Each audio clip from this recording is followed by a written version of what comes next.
కాసేపట్లో కోనసీమ జిల్లా మండపేటలో రా కదలిరా బహిరంగ సభ మొదలు కానుంది. టీడీపీ అధినేత చంద్రబాబు సభలో పాల్గొని ప్రసంగించనున్నారు. 15 ఎకరాల స్థలంలో నిర్వహిస్తున్న ఈ బహిరంగ సభకు జనం పెద్ద ఎత్తున తరలివస్తున్నారు.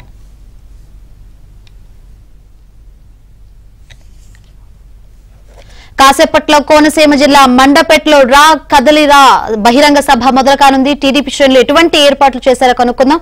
మా ప్రతినిధి రాజుబాబు సభాస్థలం నుంచి లైవ్ ద్వారా సిద్ధంగా ఉన్నారు. రాజుబాబు, శంకరి అంబేద్కర్ కోనసీమ జిల్లా మండపేటలో మరికొద్ది సేపట్లోనే రా కదలిరా బహిరంగ సభకు చంద్రబాబు హాజరు కానున్నారు. ఇక్కడ మండపేటలో చంద్రబాబు ప్రసంగించనున్నారు.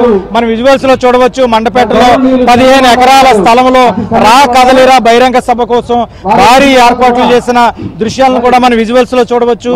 ఈ బహిరంగ సభకు సుమారుగా 1,00,000కు పైగా ఇక్కడ టీడీపీ కార్యకర్తలు, జనసేన కార్యకర్తలు, స్థానికులు వచ్చే విధంగా కూడా ఏర్పాట్లు చేశారు. ఇప్పటికే టీడీపీ ముఖ్య నేతలంతా కూడా ఇక్కడ మండపేట వేదిక వద్దకు వచ్చారు. భారీ స్థాయిలో ఇక్కడ స్టేజ్ ముందు కూడా తరలి వచ్చిన దృశ్యాలను మనం విజువల్స్ లో చూడవచ్చు. మరికొద్ది సేపట్లోనే టీడీపీ అధినేత చంద్రబాబు నాయుడు ఈ వేదిక వద్దకు రానున్నారు. టీడీపీ ముఖ్య నేతలంతా కూడా చంద్రబాబుకు ఘన స్వాగతం పలికేందుకు కూడా ఎలిపేట దగ్గర కూడా సిద్ధంగా ఉన్నారు. మనం విజువల్స్ లో చూడవచ్చు. మరికొద్ది సేపట్లోనే ఈ ప్రాంతం అంతా కూడా జనసంద్రంగా మారనుంది. 1,00,000 మందికి పైగా టీడీపీ శ్రేణులు, జనసేన శ్రేణులు వస్తారనేది ఇక్కడ అంచనా వేస్తున్నారు. ఇప్పటికే అంబేద్కర్ కోనసీమ జిల్లాలో అన్ని నియోజకవర్గాలకు సంబంధించి టీడీపీ ఇన్ఛార్జీలు, జనసేన ఇన్ఛార్జీలు, టీడీపీ పొలిట్ బ్యూరో సభ్యులు, టీడీపీ మాజీ మంత్రులు పెద్ద ఎత్తున చేరుకున్నారు. అంబేద్కర్ కోనసీమ జిల్లాలోని 7 నియోజకవర్గ పరిధిలో కూడా ముఖ్య నేతలంతా కూడా చేరుకోవడం జరిగింది.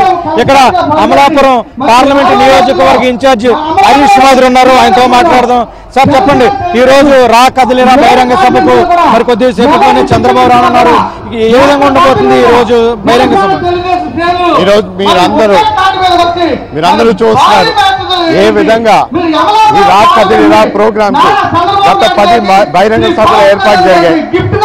ప్రజలు ఏ విధంగా ఈ ప్రభుత్వం పరిపాలన చూసి విసిగిపోయి లక్షలాది మంది మాకు రేపు రాబోయే కాలంలో చంద్రబాబు నాయుడు గారే కావాలని నినాదంతో ఈ బహిరంగ సభకు కదిలి వస్తున్నారు.